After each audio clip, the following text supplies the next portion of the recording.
Mesdames, Messieurs, bonjour. Voici le sommaire de cette édition. Nous sommes dans la dernière ligne droite de la rentrée scolaire 2023-2024 dans les écoles et collèges. C'est la pré-rentrée. Apprenants, parents et même les administrations s'activent chacun de son côté pour une rentrée effective. Ensuite, la direction des affaires politiques de la CEDEAO, à travers son cadre de prévention des conflits, organise à Cotonou un atelier de prévention des conflits, de médiation et du silence des armes. L'initiative réunit les jeunes leaders des pays membres de la communauté. Cette rencontre est une occasion d'échange d'expériences en vue de renforcer la paix et la stabilité de la sous-région. Et puis enfin, justement, sport, le 50e championnat du monde de pétanque se poursuit derrière la place de l'Amazone. Après les deux premières journées, ce lundi est consacré aux étapes des huitièmes, des quarts et demi-finales. L'événement mobilise un public assez intéressant qui, parallèlement, donne de couleurs à l'organisation. Vous aurez compte rendu dans un instant. Voilà pour vous le sommaire de cette édition. À nouveau bonjour et bienvenue si vous nous rejoignez depuis ce lundi. Nous sommes dans la dernière ligne droite de la rentrée scolaire 2023-2024 dans les écoles et collèges. C'est la pré-rentrée. Apprenants, parents et même les administrations s'activent chacun de son côté pour une rentrée effective. Reportage. Sur la cour de cette école, pas de grand rassemblement. Les parents viennent au compte-gouttes. Objectif, inscrire leurs enfants ou retirer la fiche de transfert de ces derniers. Parmi eux, le petit SOC. Il passe en classe du cours moyen première année, CM1. Il est venu prendre connaissance de quoi sera constitué le portefeuille de sa nouvelle classe. Je suis venue demander l'argent des fournitures scolaires et lorsque je suis venue, ils m'ont donné ça. Comme SOC, quelques autres élèves et parents ont effectué le déplacement pour pratiquement la même cause. Je suis venue inscrire ma fille à l'école. Elle doit commencer la maternelle. J'ai vu rapidement le directeur et j'ai pu faire les formalités pour pouvoir l'inscrire. C'est juste pour acheter les uniformes pour les enfants. Je suis venu faire une inscription pour un de mes enfants. Je suis venu passer le test de recrutement. Je suis venu faire l'inscription pour l'année 2023-2024 en terminale A2. L'administration, de son côté, s'active également pour assurer une rentrée réussie aux enfants dans les établissements sillonnés. Selon des chefs d'établissement, la rentrée se prépare sans anicroche à leur niveau. Ça va bon train. Nous sommes même surpris de constater que beaucoup d'élèves viennent pour la maternelle et le primaire. Au collège, on peut dire que ça va aussi. Donc tout se passe très bien en tout cas. Les parents sont contents, les anciens sont revenus et les nouveaux passent les tests et maternelle et primaire, ça va bien aussi. Parlant de l'inscription, je crois que les parents y viennent et il est vrai qu'en temps là, c'était un peu timide. Vous voyez, les parents venaient à compte-gouttes, mais comme nous sommes pratiquement à la veille maintenant là, certains viennent pour prendre les renseignements, en même temps, inscrire leurs enfants, prendre la liste des fournitures, parce que chez nous, la rentrée, comme c'est prévu pour le 18 septembre, là, nous, on s'apprête pour démarrer effectivement le 18. Les cours vont démarrer. Dans les écoles et collèges publics parcourus, la principale tâche qui occupe ici, ce sont le transfert et la réparation de quelques infrastructures, ont confié les autorités. Les belles vacances prennent fin le 10 septembre 2023.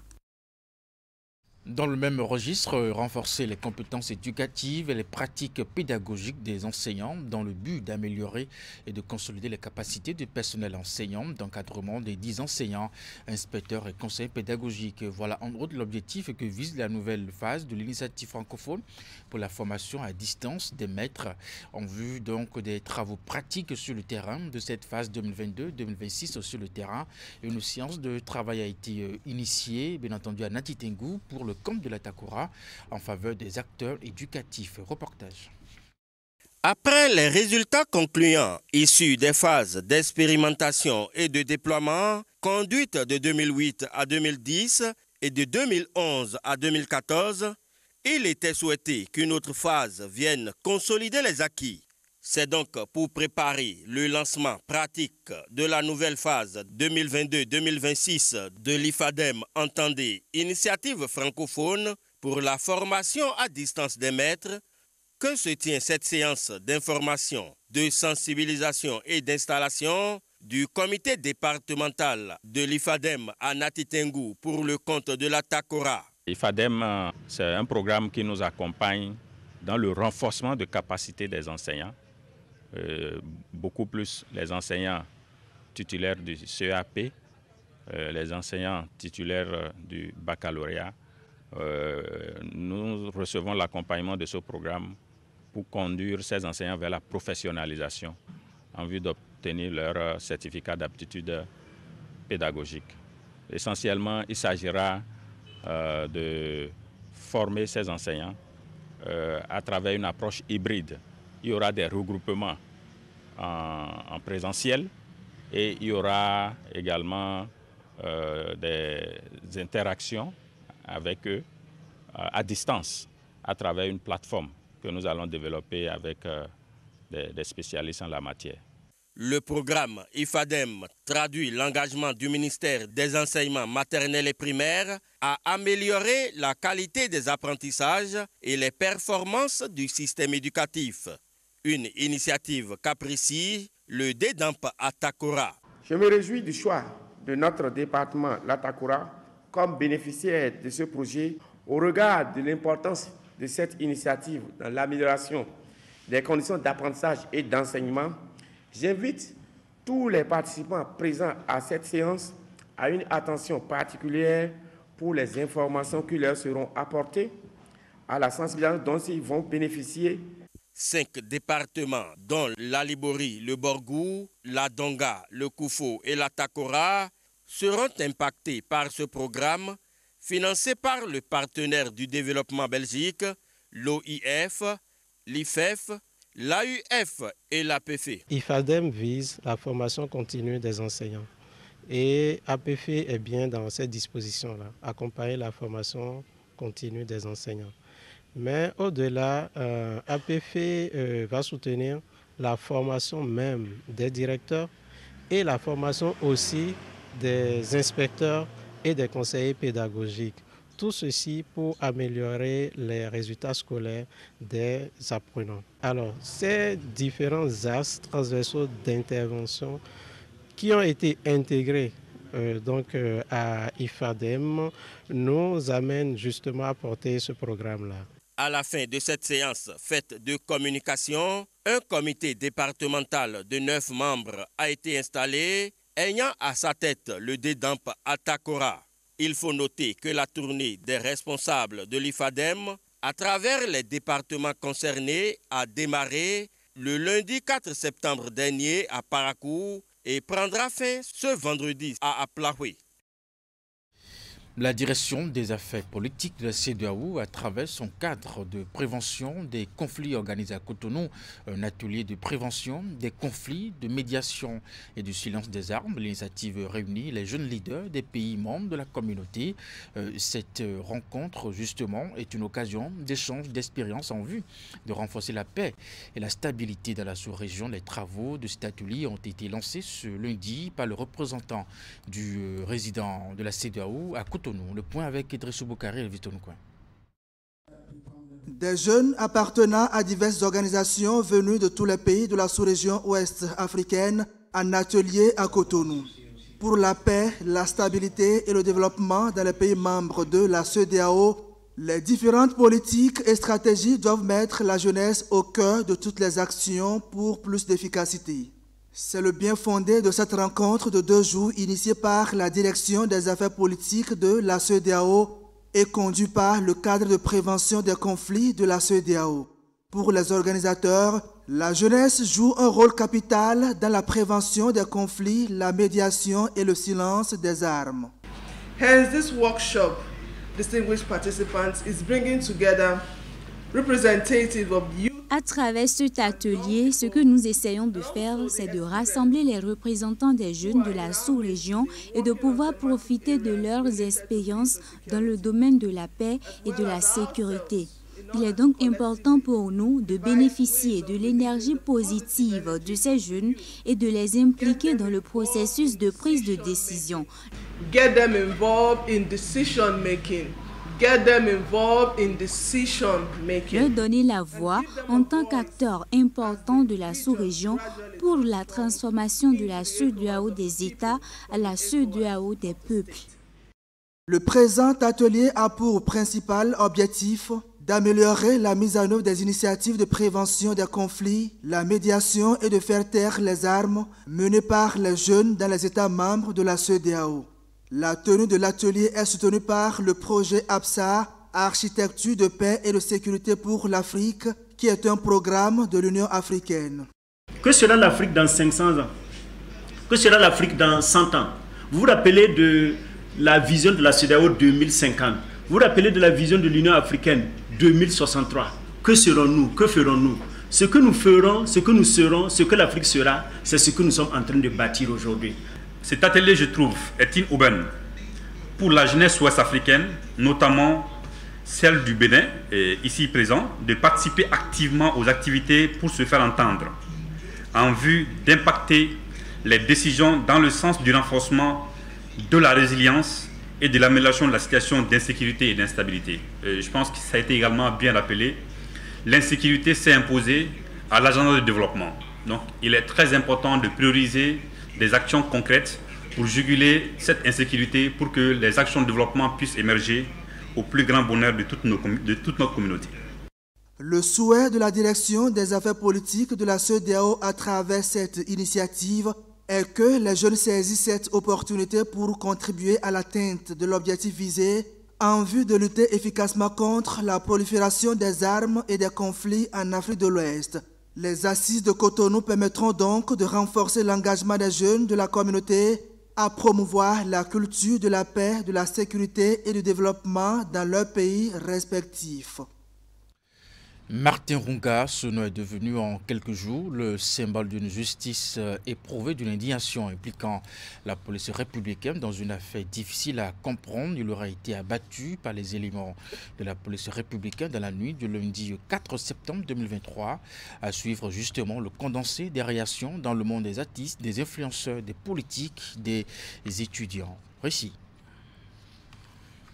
Une avalanche de réactions qu'on enregistre sur les réseaux sociaux suite à la mort du jeune Martin Runga. Disparu depuis quelques jours, il aurait été abattu par des éléments de la police républicaine à Révier dans la commune d'Abomey-Calavi. Les internautes n'ont pas attendu la version officielle des responsables de la police pour se prononcer. L'artiste Fanico sur sa page Facebook, par exemple, invite les autorités à faire la lumière sur l'affaire. Nous demandons instamment une enquête approfondie et transparente sur cet incident. Il est impératif que la vérité soit établie et que les responsables soient tenus pour compte, va-t-il écrire. Un autre artiste, Bobo Way, en appelle également à la responsabilité des membres du gouvernement. En tant que représentant du gouvernement, vous avez le devoir de garantir la sécurité de tous les citoyens et de veiller à ce que la justice soit rendue de manière équitable, va-t-il poster. Tiaf, quant à lui, a posté une image du jeune homme avec pour légende « Justice pour Runga Martin ». L'association des jeunes juristes, diplomates et politistes du Bénin, à travers un communiqué publié sur leur page Facebook, déplore l'incident et exige que les autorités publiques brisent le silence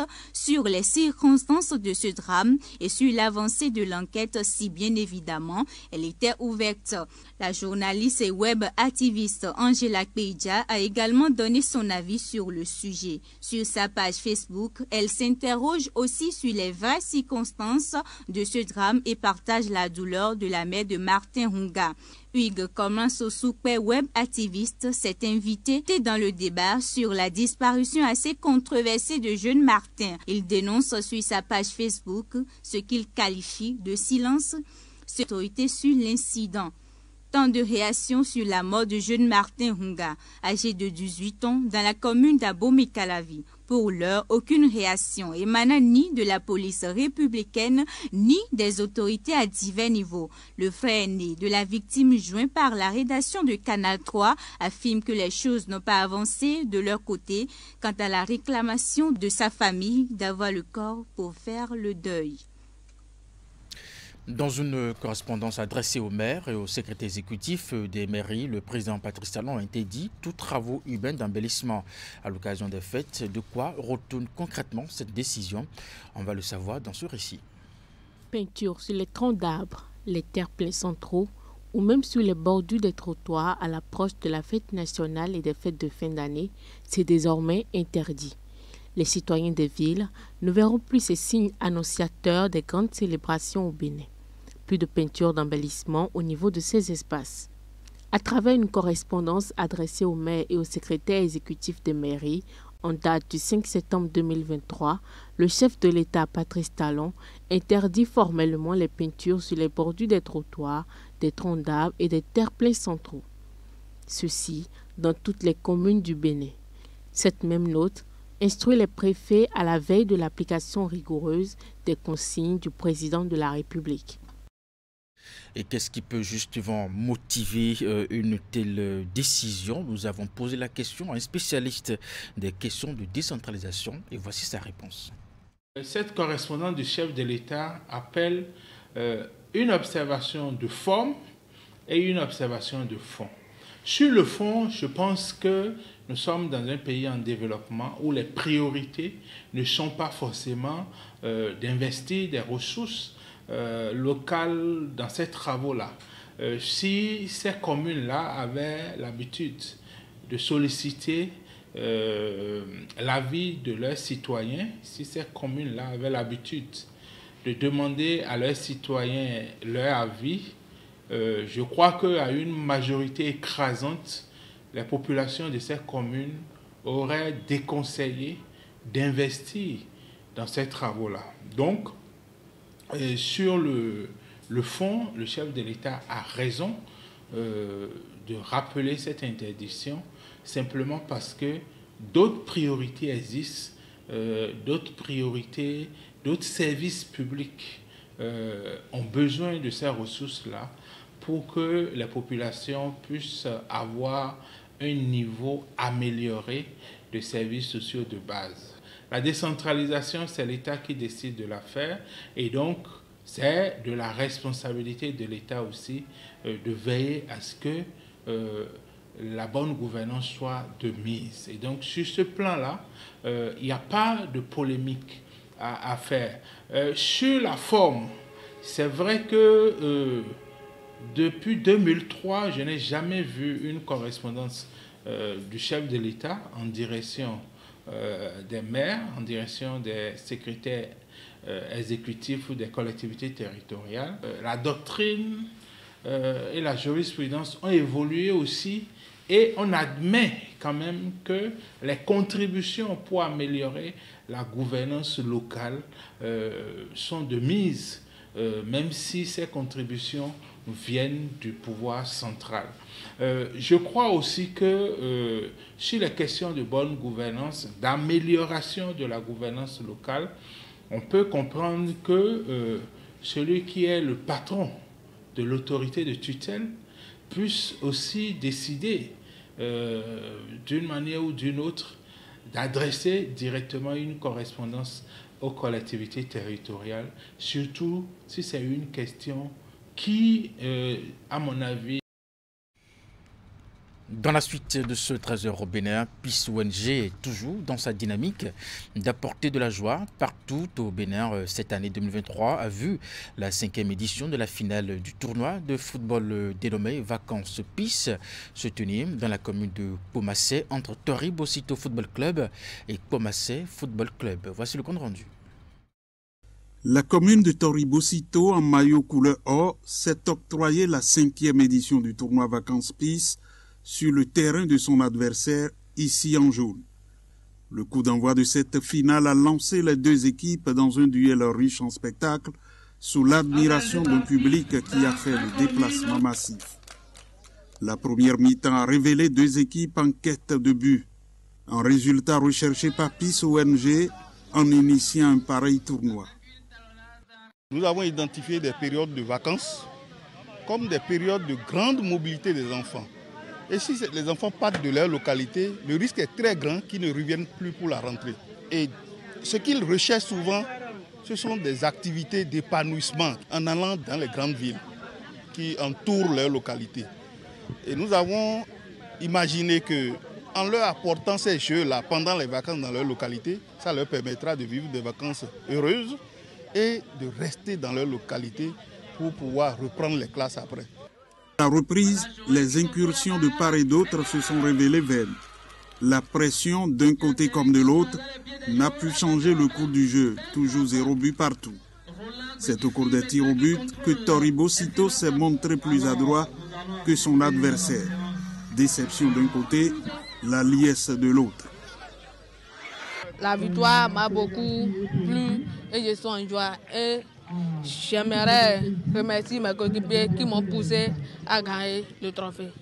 En dehors de la finale, PIS ONG a organisé des concours de chorégraphie, de déclamation de poésie entre les apprenants des deux communes.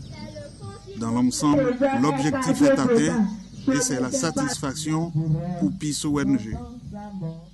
Constater que PIS ONG, ce n'est pas que la dotation en matériel en faveur des groupements féminins pour la production. Vous constatez que ce n'est pas que le renforcement de capacité de nos candidats à l'approche des examens pour avoir de très bons résultats aux examens dans les collèges où nous intervenons.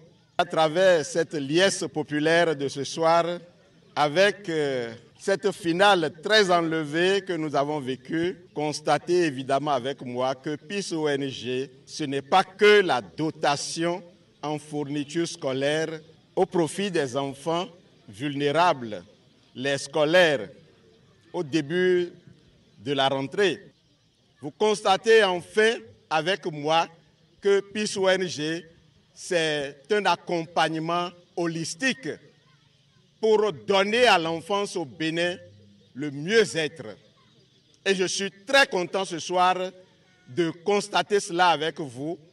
Et je félicite les différentes personnes, les différents candidats qui ont presté.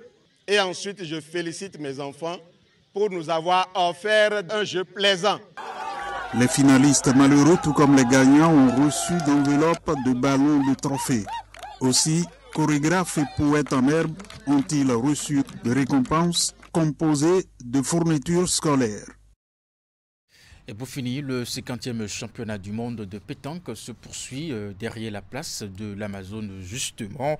Et puis après, les 2 premières journées ce lundi est consacrée aux étapes des 8e, de quart de finale et puis des demi-finales.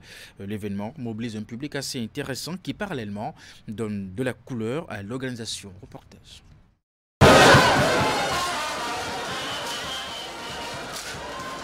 Ça, c'est l'euphorie après une victoire du Bénin. Ambiance folle, mais bien organisée. La vague jaune envahit les gradins.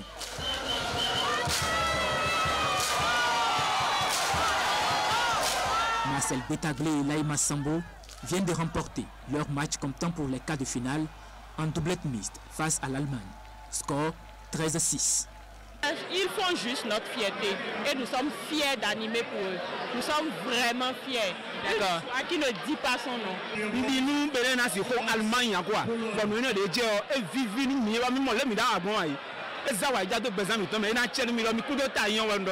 Je suis très heureux de la prestation de l'équipe béninoise tout à l'heure.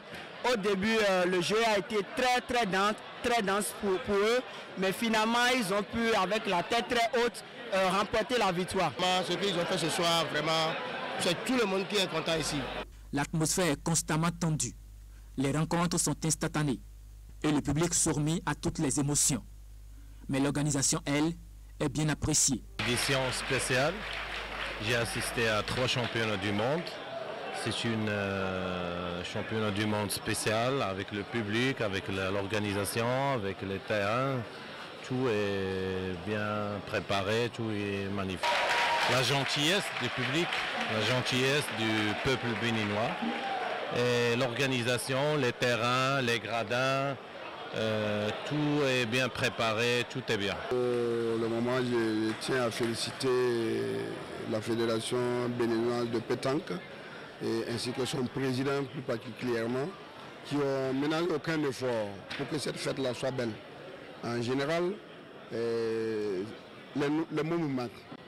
C'est impeccable. Pour le moment, le Bénin tient le pari d'une organisation réussie.